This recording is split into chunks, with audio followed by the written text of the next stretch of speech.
What's up, YouTube? Stack44 coming in with another video. 5 things you need to know about a woman before you make a full commitment. Before I get started, I want to give a shout out to all my new subscribers, all my regular subscribers. And if you're new to my channel, go ahead and hit that subscription button in the corner of your screen. Hit that notification bell as well, and you get all my videos sent straight to your phone or your device as soon as I put one up on YouTube. But let's get right into this video. 5 things you need to know about a woman before you make a full commitment. You know, at the end of the day, it's more of a gender war out there. Men don't trust women. Women don't trust men. But let's just say you don't run into the 95%er as a man and you actually run into a 5%er and you want to make a full commitment from, you know, her leaving her place and coming into your place or whatever. You guys combining homes or getting, getting engaged and then leading towards marriage. But I feel like it's 5 things we need to know before we make that full commitment, and that'll make you want to make her accepted in your life, because sometimes you only deal with a person on layers, and once you get farther up in layers you realize if you could do it, if you can't do it. And I came up with 5 things that I feel like that we need to strip down to find out, can we actually make this full commitment to a woman. The number one thing you need to know is she God-fearing? Does she know the natural order of a man is the head, the woman is the neck? Because a lot of times women are so egotistic and so driven to, be independent, they feel like they don't need a man. And when they do have a man, they want to run this 50-50 thing. And a lot of times guys are accepting the 50-50 thing. But at the end of the day, if you're a real man, you real principles, you're the provider, you're the leader, and she should be the nurturer and, the helpmeet. And a lot of times we don't stay in our roles because of the way society have us going. But if she follows the natural order within in the Most High and her Christianity, and hopefully you guys' spirituality matches, then she could be submissive to your program as a man. And, at the end of the day, it should work out, But at the end of the day, you got to be a man of God to get a woman's submission in the first place.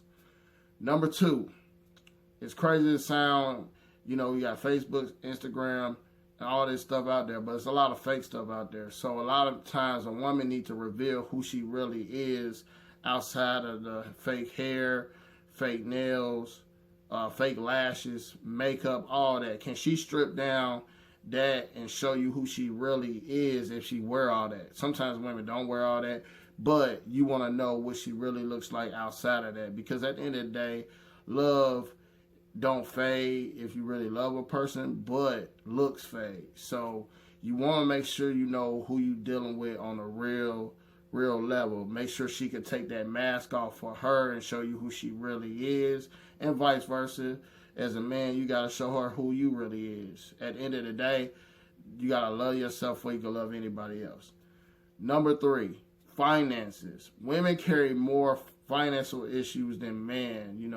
A lot of times women have more degrees than men, but that brings in more college debt. And at some point, if you're going to be the provider and you're going to pick a woman to be your wife or your commitment, your girlfriend, whatever, are you taking on a bill? Because you don't really want to take on a big bill. And if you do want to take on a bill, you need to lay it all out on the table, know what her credit score is, what she has in the bank, how she invests into a retirement fund, what's going to benefit you, because you don't want to look at her as a liability or an anchor that's holding you down and you can't do what you want to do. So make sure you really vet this part out, because finances is one of the number one keys why relationships break up, and you don't want nobody that's going to just be an anchor. So check the finances. Number 4, her childhood. Now, her childhood can have trauma in it. A lot of women, it's a big percentage of women that's been molested when they was kids or had a sexual encounter that didn't go so well.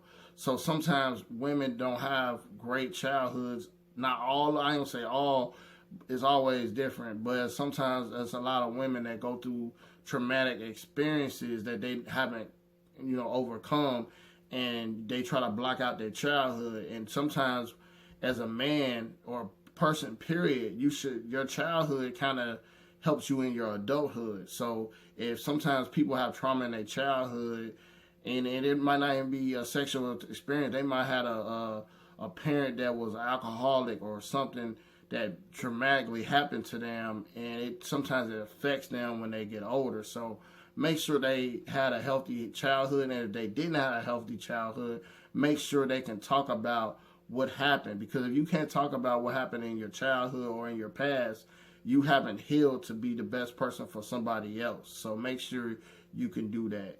Number 5, the last but not least, how do she look at her father and her mother? How does she look at her parents?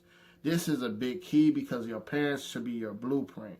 I know a lot of mothers and fathers, or I hear this from mothers all the time. Oh, that's my best friend. It's good to say your daughter's your best friend or your son or whatever. But at the end of the day, you have to let them lead the nest. And best friend, it should not be a title, because when you build a legacy as a parent, you want your children to look at you as a parent, so you can build that same legacy for your children and the next children, and that legacy can live forever. So it's very important how a woman views her father and views her mother. And if it's an unbalanced home, if they're a single parent, father or mother, how does she talk about them, and how does she relay that balance that she did have because she didn't have both parents? Because some people only know what they know. And if they only seen dominance from the mother and the father didn't step up, or the mother was a single mother, then they're going to probably expect to be not submissive as well. So you have to really vet out how was her parenting, her childhood, things like that. But to go over the list one more time, and that was my last one, the first thing is she God-fearing? Do she understand the natural order of submission to follow a man? Because if she can't follow God, she can't follow a man. Number 2, hair, makeup, nails. It's cool and dandy, but are you real? Can you really take that off and show me who you really are? Number 3, finances. Can you be upfront with your finances and show me, do you know how to save money? Do you know how to hold money? It's cool if you know how to make money, but the key is, can you hold on to money? Number 4, her childhood. Very important. A woman that has a great childhood will smile about it, laugh about it. She'll be in the grocery store, see a little kid, and be like, oh, I remember I was that little. That is very healthy for a woman to look back on her childhood and reminisce, because it helps her want to have family ties and want to build a family. Number 5, last but not least, is how do she look at her parents? It's a very, very straightforward question, because when a woman look at her parents in a certain way as a legacy, then she want to keep that legacy growing. But if she look at her parents as losers and stuff like that, because sometimes people just have a loser mindset, and it starts with their parents. So make sure you guys are vetting these women out and vetting these men out, or whatever you want to call it, because it's very important that people go through trauma, but they never get over it. But those are 5 things that I hope that can help you guys stack your life, stack up your life. And I'm going to holler at you guys on the next video. So make sure you guys like, comment, share, and put something in the comment section and think maybe I might miss something out, and I'd love to hear from you. And I'll holler at you guys. Peace.